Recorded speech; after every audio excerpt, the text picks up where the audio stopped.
না, ব্যাপারটা হচ্ছে সুপার কাপ খুব টাইট শিডিউল এবং আজকের ম্যাচটা জিতেছি, সবাই খুশি। কিন্তু next match prepare one of the best toughest team FC Goa.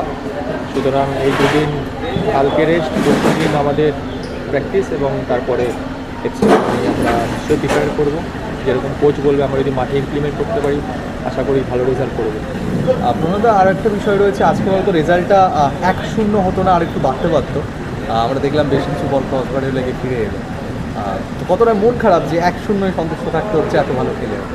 না দেখো, এটা খেলার একটা পার্ট, মিস হবেই এবং আমরা ফাইনালি জিতেছি, এই জন্য আমি মানে খুবই খুশি।